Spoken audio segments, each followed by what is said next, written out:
Un potente terremoto de 7.7 grados estremeció la ciudad de Mandalay, en Myanmar, dejando hasta el momento 144 muertos, mientras en Bangkok, la capital de Tailandia, colapsaron edificaciones, entre ellas una de 30 pisos. Una fuerte lluvia con tormenta eléctrica provocó inundaciones en 24 sectores de Guayaquil y la caída de 10 árboles. Además, en Daule, 4 urbanizaciones quedaron anegadas y sufrieron cortes de energía durante 4 horas. El candidato presidente Daniel Noboa se reunirá esta tarde con el presidente de los Estados Unidos, Donald Trump. Pachakutik apoyará la candidatura de Luisa González tras llegar a un acuerdo con la Revolución Ciudadana que prevé temas mineros, pagos de deuda a los gobiernos seccionales y seguridad en sus provincias. El Hospital Público de Monte Sinaí, una de las zonas más peligrosas de Guayaquil y que da atención médica a los presos de la penitenciaría del Litoral, amaneció militarizado este viernes. Sus guardias abandonaron sus puestos de trabajo tras 3 meses sin cobrar sueldos. Y la fecha 6 del Campeonato Nacional se inicia hoy con 2 partidos. Independiente visita a Aucas, mientras Barcelona recibe a Delfín. Ecuaterra viajó al bosque Mindonambillo, en el noroccidente de Pichincha, que acoge 500 especies de aves, entre ellas 130 especies de colibríes, y conserva caminos ancestrales que datan de hace 3.000 años. Buenas tardes, amigos. Iniciamos con la información este 28 de marzo del 2025. El sudeste asiático fue estremecido por un poderoso terremoto que dejó centenares de víctimas mortales. El epicentro fue cerca de la ciudad de Mandalay, esto es en Myanmar. Gaby, ¿qué tal? Hola, Estefi, amigos, bienvenidos. La sacudida también se sintió en Bangladesh, India y Tailandia. Además, se siguen reportando réplicas.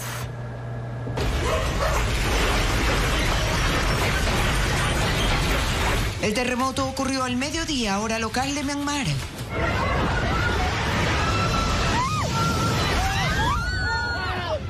La fuerza de este fenómeno quedó registrada en video y publicada por usuarios en redes sociales. Su epicentro se ubicó cerca de Mandalay, la segunda ciudad más importante del país, con una profundidad de apenas 10 kilómetros. Tras la sacudida, 3 personas murieron después de que una mezquita se derrumbara parcialmente. Un puente que conecta las regiones de Ava y Sagaing también colapsó. Así se ven los daños en el interior del aeropuerto internacional de Mandalay. El terremoto también se sintió con fuerza en Tailandia, especialmente en su capital, Bangkok, donde decenas de edificios empezaron a tambalearse. Las personas en departamentos y oficinas corrieron hacia las escaleras para salir a la calle. Un edificio de 30 pisos en construcción, cerca de un parque, se sacudió con fuerza y se derrumbó.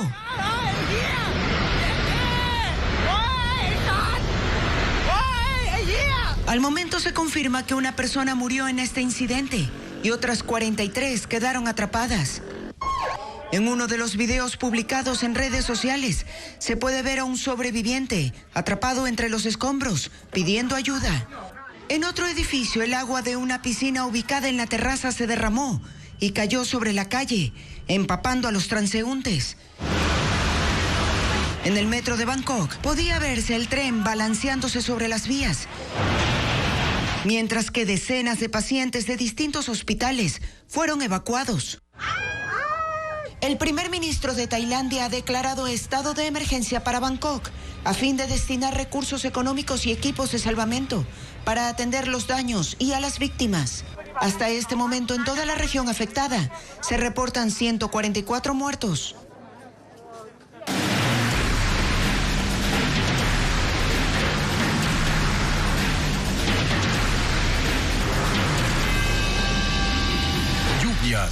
Los estragos aumentan. Intensas lluvias dejaron varios cantones afectados en la provincia de El Oro. Calles convertidas en ríos, casas anegadas y ríos desbordados fueron parte de las emergencias.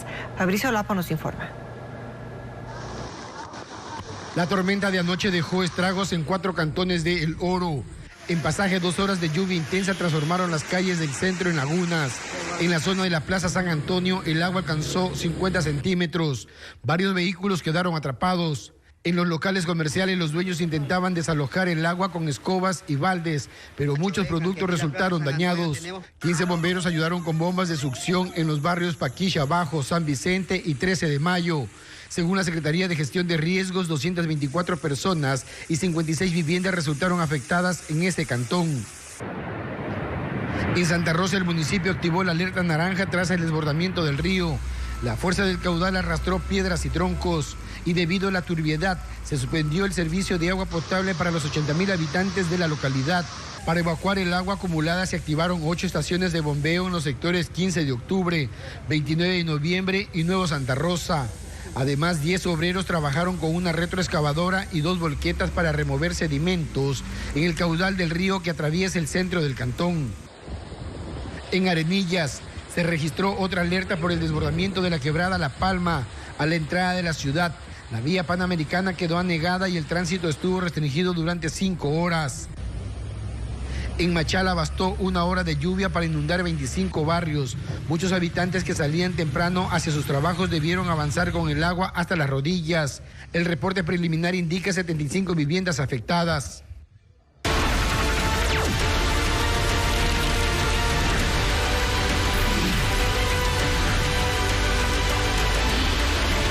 Elecciones 2025, segunda vuelta.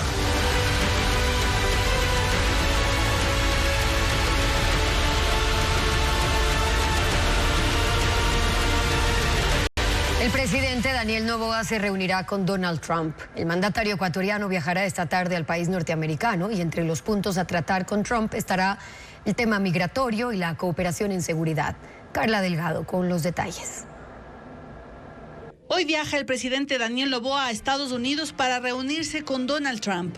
El anuncio lo hizo él mismo en Radio Centro y agregó que con el presidente estadounidense abordará 3 temas: migración, cooperación y seguridad. En la tarde yo salgo para Estados Unidos para hablar sobre eso. Yo salgo para hablar con él personalmente. ¿Se va sobre con Donald Trump? Sí, claro. Y nosotros siempre hemos dicho y hemos solicitado incluso que en la lista de terroristas se incluya a los grupos armados que hay en el Ecuador. Qué bien. Noboa lleva una comitiva de 10 personas, entre ellas la ministra de Relaciones Exteriores, la secretaria de Comunicación, el secretario de Integridad Pública. En el decreto dice que visitará Miami y Fort Lauderdale y volverá mañana. El presidente informó que los 2 países han reanudado proyectos comunes, entre estos con la Oficina de Asuntos Internacionales de Narcotráfico, con los que Ecuador coopera. Somos uno de los países que están iniciando a tener de nuevo cooperación con los Estados Unidos. Qué bien. Punto 1. 2. En la lista de prioridades de deportación, el Ecuador no está ahí. Eso es por una buena relación que hemos tenido con ellos y un pedido que dice, no, o sea, a inmigrantes no los puedes tratar como animales. Nosotros estamos comparando, nosotros estamos haciendo las cosas bien. Donald Trump ha mostrado cercanía con Daniel Noboa. De hecho, fue él uno de los 4 presidentes invitados a su posesión en enero. Antes de viajar a los Estados Unidos, el presidente se reunió con miembros de la Cámara de Construcción de Guayaquil. A su ingreso dio breves declaraciones ante la posibilidad de encargar la presidencia, una vez que el Tribunal Contencioso Electoral suspendiera los derechos políticos a Verónica Abad. Dijo que Cynthia Gelibert es su mejor opción. La Fiscalía no formulará cargos por tráfico de drogas contra María Moreno, persona cercana a Daniel Noboa y presidenta de su movimiento político ADN. Esta mañana el presidente de la República se refirió a ese tema durante una entrevista. Fabiola Santana tiene las declaraciones del mandatario. Hablemos de ADN, hablemos de María Moreno. Un tema que había quedado suelto tras el debate del domingo es la acusación de Luisa González por tráfico de drogas en contra de María Moreno, presidenta del movimiento oficialista ADN. Es además persona cercana a Daniel Noboa, accionista en 2 de sus empresas y miembro del directorio en 14 de ellas. Hoy, en una entrevista en Radio Centro, el candidato presidente Daniel Noboa dijo que la Fiscalía no la procesó penalmente. Noboa Trading.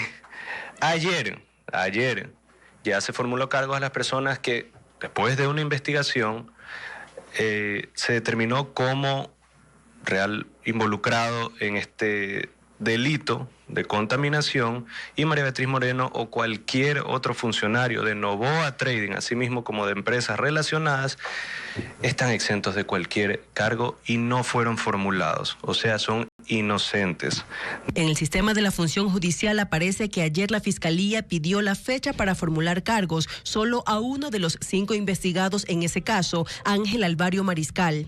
Es decir, la investigación a María Moreno y 3 personas más será archivada porque la Fiscalía no encontró elementos para procesarlos. La investigación se inició el 1 de agosto de 2024 y ahora pasa a la etapa de instrucción fiscal para recabar más elementos para un posible llamado a juicio. La causa está en la Unidad de Delincuencia Organizada Transnacional e Internacional y como denunciante aparece la propia Fiscalía. Pachacutic firmará un acuerdo programático con la Revolución Ciudadana el próximo domingo en Alausí, en la provincia de Chimborazo. Luego de conversaciones directas con la candidata presidencial Luisa González, harán públicos los compromisos mutuos. Patricio Díaz informa que esto ocurre a pesar de las diferencias internas en el movimiento indígena.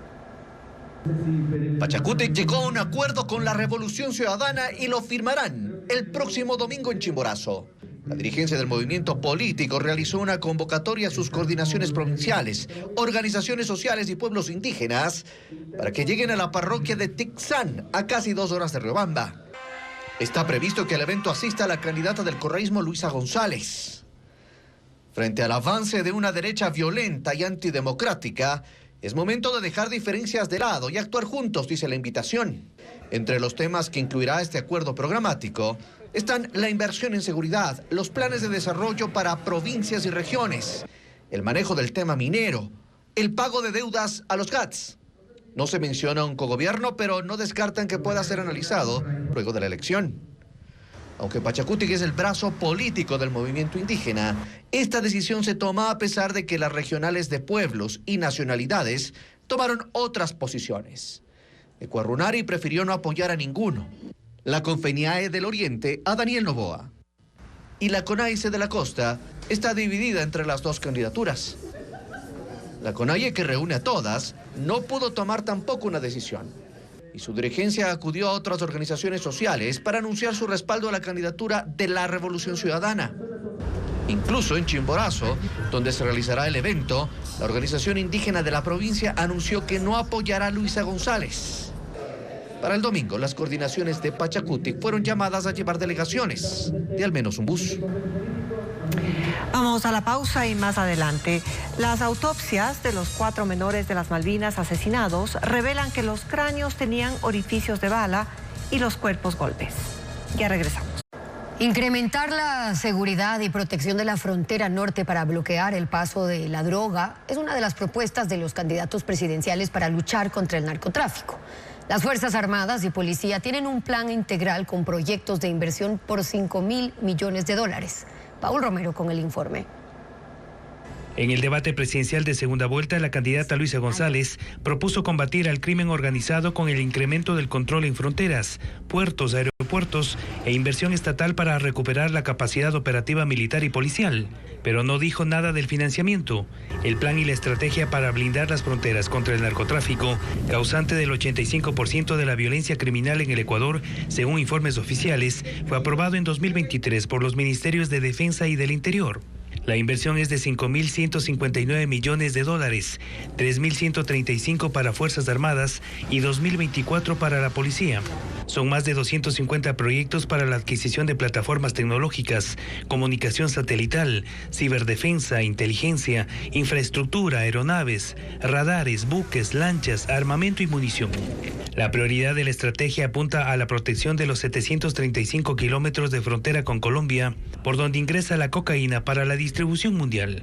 Una frontera selvática, permeable, con accidentes geográficos que imposibilita un control efectivo, por lo que requieren inteligencia tecnológica.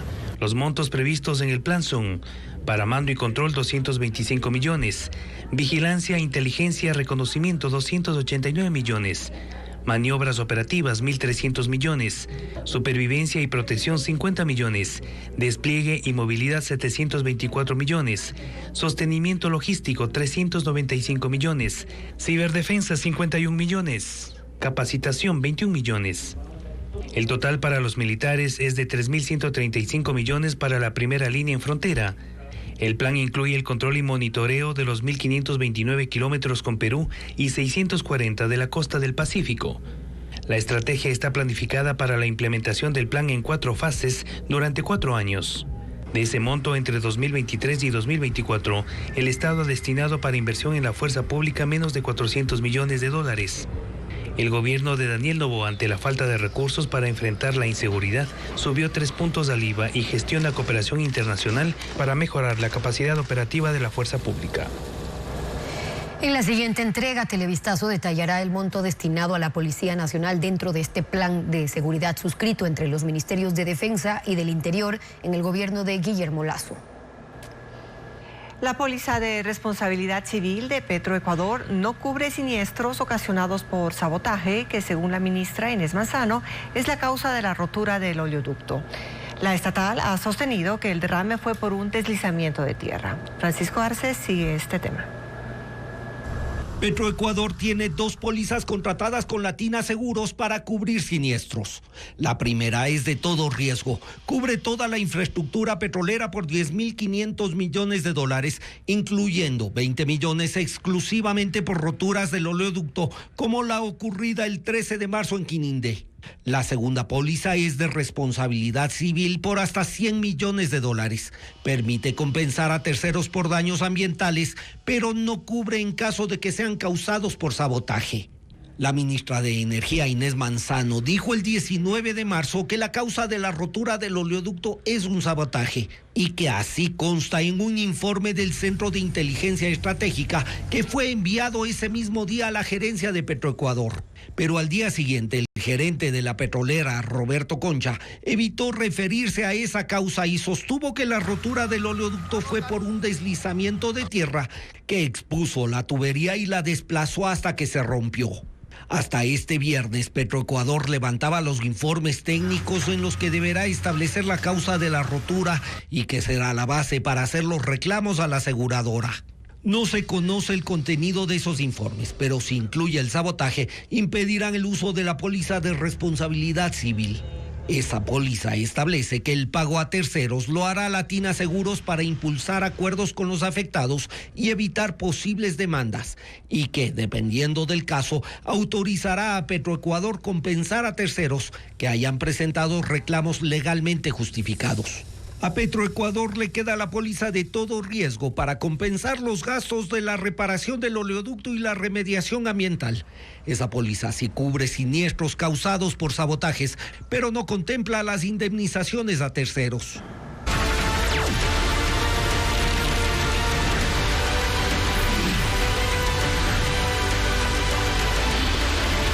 Elecciones 2025, segunda vuelta.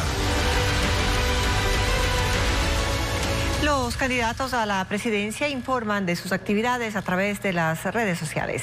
Aquí un resumen de cómo se mueve la campaña digital. Mi familia. Se acaba la semana, pero el debate sigue presente en las redes de los candidatos. 3 generaciones. Daniel Noboa subió a sus cuentas este extracto de su participación. Jamás has generado tú un empleo.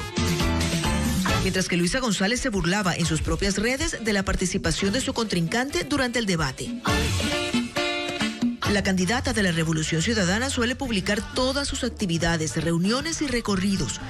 A cada lugar donde va hace promesas. Y vamos a mejorarlo. Se reúne con gremios. La industria y la seguridad privada. Y se compromete a mejorar su situación. Esto lo haremos igual con nuestra bancada de la Revolución Ciudadana. Daniel Noboa sube algunos de sus recorridos, pero lo que más llena sus redes son este tipo de videos cortos, acompañados de música, casi siempre reggaetón, y con mensajes directos y fáciles de digerir. Su equipo de campaña suele unirse a las tendencias de moda. Perdónenme, a todos no acepto. En sus historias de Instagram, por ejemplo, subió la imagen del binomio, Daniel Noboa y María José Pinto, transformada en anime gracias a la inteligencia artificial. Luisa González apuesta más a los videos que la muestran a ella en diferentes lugares y actitudes, acompañados de música que apela a la emoción.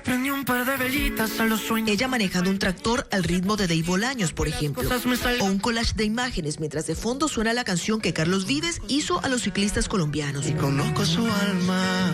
Ambos candidatos siguen publicando, conscientes de la importancia que ahora tienen las redes sociales en una campaña electoral.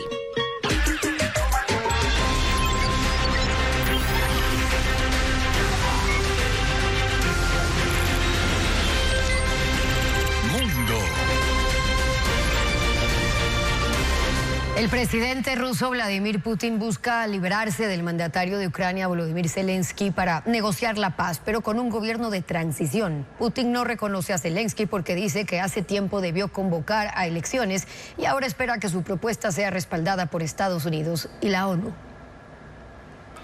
El camino hacia el final de la guerra en Ucrania parece no limitarse a los actuales esfuerzos diplomáticos y militares para consolidar un cese al fuego, por ahora en la zona del Mar Negro. Pues Rusia apunta ahora a una estrategia política, no solo para dejar al presidente Volodymyr Zelensky fuera de las negociaciones, sino además para apartarlo del poder. Esta mañana, Putin habló de la necesidad de discutir bajo los auspicios de la ONU, con Estados Unidos, los países europeos y los socios y amigos de Rusia, la posibilidad de establecer un gobierno temporal en Ucrania a fin de celebrar un proceso de elecciones. Llevar al poder a un gobierno viable que goce de la confianza del pueblo, dice Putin, y ahí comenzar con ellos las negociaciones sobre un tratado de paz. Cree que solo así llegarán a firmar documentos que dice serán legítimos, que sean reconocidos por el mundo. El Kremlin asegura que esta iniciativa de Putin no fue discutida en el diálogo telefónico de la semana pasada con Donald Trump, aunque sobre la gobernabilidad de Ucrania, Estados Unidos ha dicho que son la Constitución y el pueblo de ese país quienes determinan ese tipo de decisiones. Y la Unión Europea reaccionó señalando que mientras el pueblo ucraniano no pida elecciones, nadie más debería sugerirlas. El vicepresidente de Estados Unidos, J.D. Vance, y su esposa llegaron este viernes a Groenlandia. La visita se limitará a la base militar estadounidense luego de que el anuncio de su viaje desatara indignación en ese país por hacerlo sin consulta previa. Vance se dirigió a las tropas diciéndoles que está realmente interesado en la seguridad del Ártico. Las relaciones entre Washington y Groenlandia, que es danés, se ha tensado después de que el presidente Trump dejara que quiere anexar ese territorio. Las lluvias en el sur de Texas han provocado inundaciones en comunidades enteras, carreteras y han obligado a la cancelación de clases en 9 distritos escolares del Valle del Río Grande. A pesar de la advertencia de las autoridades para la población, la emergencia deja 4 muertos. Las tormentas en Texas provocaron lluvias que derivaron en inundaciones repentinas. Brownsville, Corpus Christi y Laredo son las zonas más afectadas. Ahí decenas de autos quedaron sumergidos y otros fueron arrastrados por el agua. En la ciudad de Álamo, los bomberos reportaron el rescate de al menos 50 personas que quedaron atrapadas en sus casas. Y en Houston hallaron los restos de 4 personas ahogadas. Los vientos de hasta 160 kilómetros por hora destruyeron ventanas de edificios, derribaron árboles y dejaron sin electricidad a aproximadamente 900,000 viviendas y negocios. El rey Carlos III fue hospitalizado para observación después de experimentar efectos secundarios temporales relacionados con el tratamiento contra el cáncer. Así lo anunció el Palacio de Buckingham en un comunicado. La salud del monarca está bajo vigilancia desde principios del año pasado, cuando anunció que se le había diagnosticado un tipo de cáncer sin dar más detalles. Carlos, de 76 años, se apartó de sus obligaciones públicas durante 3 meses, pero siguió cumpliendo con sus deberes de Estado. Israel lanzó hoy un ataque contra el sur de la capital de Líbano, Beirut, que provocó destrozos en la zona de los suburbios. El ataque fue el primero contra Beirut desde que se declaró un alto al fuego el 27 de noviembre del año pasado con el grupo Hezbollah. Previamente habían dado aviso a la población para que evacúen. Israel acusa a Hezbollah de haber lanzado 2 misiles contra la zona de Galilea esta madrugada y que derribaron uno de ellos, mientras que otro cayó en territorio libanés. Hezbollah Los cráneos de los 4 menores de las Malvinas asesinados tenían orificios de balas. Es una de las conclusiones del informe de criminalística. Merlin Ochoa trae los detalles. 3 meses después de encontrar los cuerpos de los hermanos Ismael y Josué Arroyo, Nehemías Arboleda y el niño Steven Medina en la parroquia rural Taura de la provincia del Guayas, los peritos de criminalística entregaron a los abogados de los familiares los resultados de la autopsia. Uno de los juristas del Comité Permanente por la Defensa de los Derechos Humanos confirma que los 4 tenían orificios en sus cráneos. Lo que señala el informe es que existen impactos de bala en los 4 cadáveres, al menos uno. Se identifican restos y también lesiones en el tórax y en la cabeza. Según el profesional, el informe describe que cuando encontraron los restos de los menores de 11, 14 y 15 años, estaban incompletos y con signos de que habían sido quemados intencionalmente con la finalidad de ocultar evidencia. Sin embargo, él encuentra contradicciones en el documento, por lo que pedirá una ampliación. Porque por un lado señalan de que este impacto de bala y estas lesiones comprometieron órganos, pero debido al estado de putrefacción y carbonización de los cuerpos, a criterio de la perito no se puede concluir cuál fue la causa de la muerte. Los abogados indican que el informe no solo será incluido en el proceso que se sigue por desaparición forzada en contra de los 16 militares quienes el 8 de diciembre realizaron un operativo en el sur de Guayaquil y retuvieron a los menores. El reporte forense también servirá en una segunda investigación que está en marcha. Proceso paralelo que se está siguiendo por el secuestro con muerte, ya que en ese otro proceso, que es una investigación previa y que por ende es reservada, este informe también no solamente se anexará, sino que también le dará luz a al fiscal o la fiscal que está iniciando esa investigación. La perito de criminalística pidió nuevos exámenes técnicos para determinar qué tipo de combustible se usó para incinerar los 4 cuerpos. El lunes concluye la instrucción fiscal por desaparición forzada. El fiscal deberá pedir al juez día y hora para la audiencia preparatoria de juicio. El Hospital Monte Sinaí del Ministerio de Salud en el noroeste de Guayaquil permanece militarizado tras el retiro de la compañía de seguridad de esa casa de salud. El único acceso disponible es la puerta de emergencia, donde los uniformados revisan los vehículos. En esa casa de salud están internados presos de la Penitenciaría del Litoral, como nos cuenta Bessie Granja.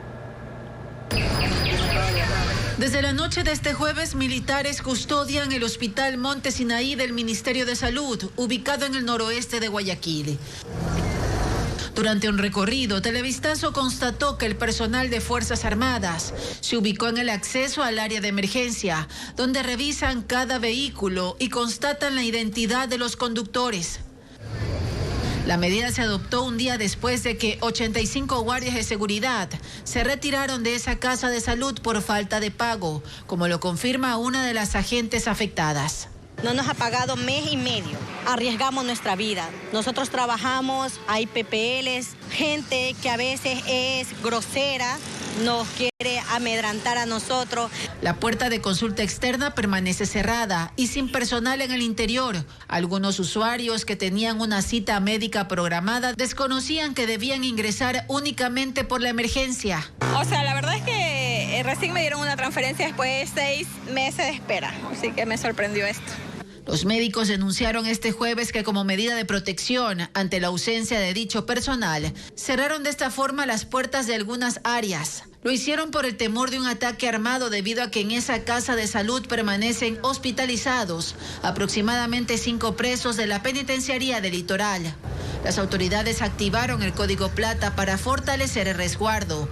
Por eso también se incorporaron uniformados de la policía. La mayoría de los reos de las cárceles de Guayaquil son trasladados a esta casa de salud, que ha sido cuestionada por su frágil seguridad debido a la fuga de varios privados de libertad. Por eso, en junio del año anterior, se instaló un mini cuartel de policía. Sin embargo, eso no frenó que en octubre de ese mismo año, otro reo también huya, mientras recibía atención médica. Él fue recapturado un mes después. Sobre este tema se espera un pronunciamiento oficial del Ministerio de Salud.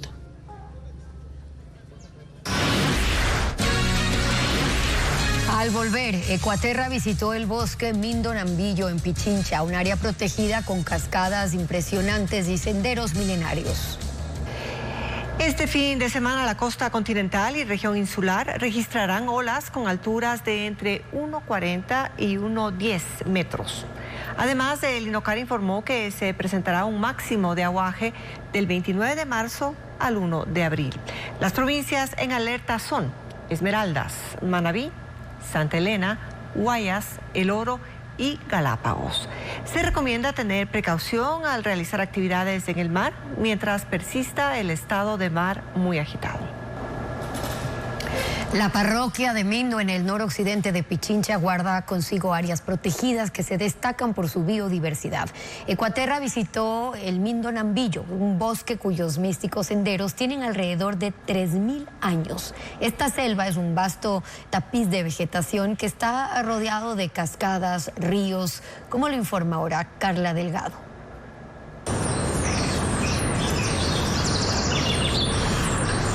Esos susurros delatan la vida del Mindo Nambillo. Este bosque es parte de la cordillera de los Andes. Está en la parroquia de Mindo, al noreste de Quito, y tiene 19.000 hectáreas. Es un vasto tapiz de vegetación exuberante, rodeado de cascadas, ríos y caminos ancestrales. Fue declarado área protegida en 2006 porque es un fortín de biodiversidad. Es un valle que fluye en medio de colinas y picos frondosos. Mindo es famosa por sus aves. Hay alrededor de 130 tipos de colibríes. El nuquiblanco asombra porque la hembra se mimetiza para parecer macho y así competir mejor por el néctar. Hay otros que asombran también por sus colores vibrantes, como el colibrí violeta. Es conocido como ángel de sol y se distingue por su garganta púrpura. Ninguno teme la cercanía de la gente. Llegan hasta los bebederos, se dejan admirar y si se pone atención, incluso se escucha su aleteo, que es de 70 veces por segundo.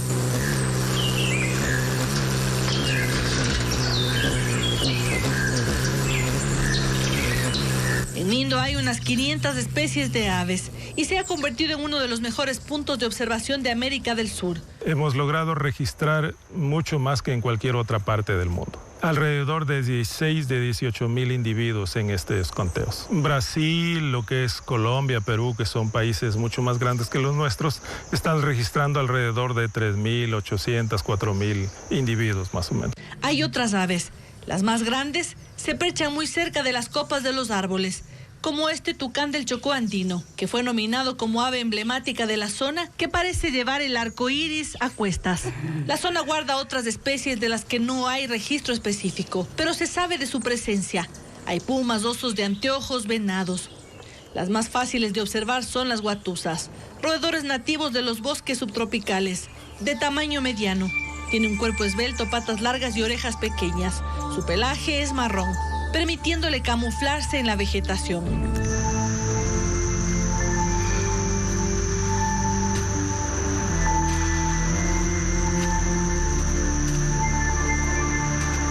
La caminata se torna fascinante por sus místicos senderos.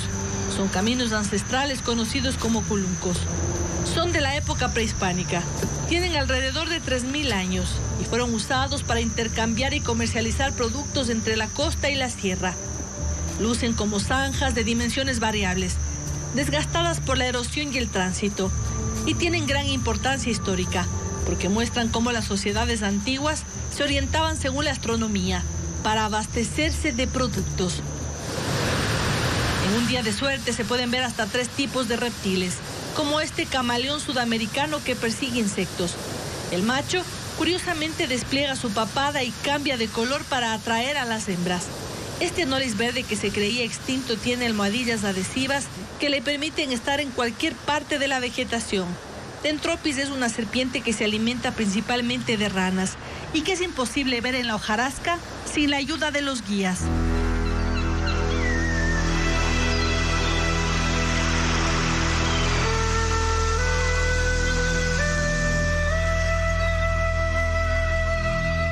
Las orquídeas aparecen 30 minutos después de iniciado el recorrido. hay al menos unas 250 especies.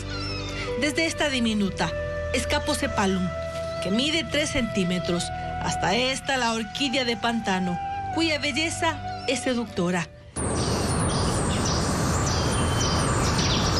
Los árboles son tan diversos como extraños. El ficus, una especie de higuera estranguladora que toma el nombre de matapalo, porque germina en la corteza de otros árboles y se encuentra al fondo del bosque. A medida que crece, lo envuelve con raíces capaces de ahogarlo. En realidad, la estrategia evolutiva permite al matapalo alcanzar la luz solar en bosques densos como este. Este bosque es importante además porque actúa como enorme esponja, absorbiendo el agua lluvia y filtrándola entre los ríos, eliminando los contaminantes. Aquí hay al menos 3 cascadas.